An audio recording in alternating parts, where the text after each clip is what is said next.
Hi friends, ഇന്നൊരു പുഡിങ്ങാണ് ചെയ്യുന്നത്. Lassi pudding നല്ല എളുപ്പമാണ് ചെയ്യാനായിട്ട്. എങ്ങനെ ചെയ്യുന്നത് നോക്കാം. അതിനായിട്ട് ഞാൻ തൈര് എടുത്തിട്ടുണ്ട്. നല്ല കട്ട തൈരാണ് എടുക്കേണ്ടത്. കട്ട തൈരില്ലെങ്കിൽ നമ്മൾ സാധാ തൈര് എടുക്കുക. എന്നിട്ട് അത് തുണിയിൽ കെട്ടിയിട്ട് 1 മണിക്കൂർ നമുക്ക് മാറ്റി വയ്ക്കാം. അപ്പോൾ അതിലെ വെള്ളം മുഴുവൻ കളഞ്ഞിട്ടും.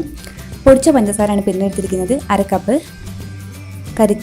ഒരു കരിക്കിൻ്റെ കാമ്പ് ചുരണ്ടി എടുത്തതാണിത്. ചെറിയ കഷ്ണങ്ങളാക്കിയിട്ട് മുറിച്ചെടുക്കണം. പിന്നെ ഡെക്കറേറ്റ് ചെയ്യാൻ വേണ്ടിയിട്ട് ചെറി എടുത്തിട്ടുണ്ട്. ജാതിക്കപ്പൊടി 1 നുള്ള്. ഫുഡ് കളർ ഓപ്ഷനിലാണ്. റെഡ് ഫുഡ് കളർ ഞാൻ കുറച്ച് എടുത്തിട്ടുണ്ട്.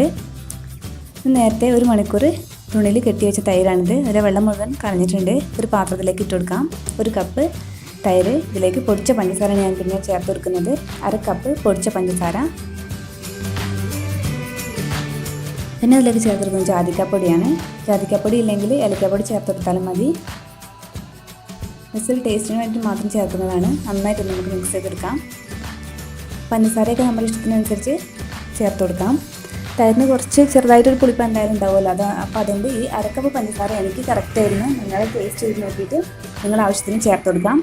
അതിലേക്ക് പിന്നെ ഇട്ട് കൊടുക്കുന്നത് നമ്മൾ നേരത്തെ എടുത്തു വെച്ച കരിക്കിൻ്റെ പീസ് ചെറിയ കഷ്ണങ്ങളാക്കിയിട്ട് ഞാൻ കട്ട് ചെയ്ത് വെച്ചിട്ടുണ്ട്. ഇതേപോലെ ചെറിയ കഷ്ണങ്ങളാക്കിയിട്ടത് ചേർത്ത് കൊടുത്തതാണ്. നമുക്ക് ഫ്രിഡ്ജിൽ വയ്ക്കാം. ഇത് നന്നായി തണുത്ത ശേഷം റെഡ് ഫുഡ് കളറും ചെറീസും ഡെക്കറേറ്റ് ചെയ്തിട്ട് നമുക്ക് ഉപയോഗിക്കാം. നല്ല ഹെൽത്തി ആയിട്ട് ടേസ്റ്റ് ചെയ്തിട്ടുള്ളൊരു പുഡിങ് റെഡിയായി. നിങ്ങൾക്ക് ഈ വീഡിയോ ഇഷ്ടമായെന്ന് വിശ്വസിക്കുന്നു. Thanks for watching.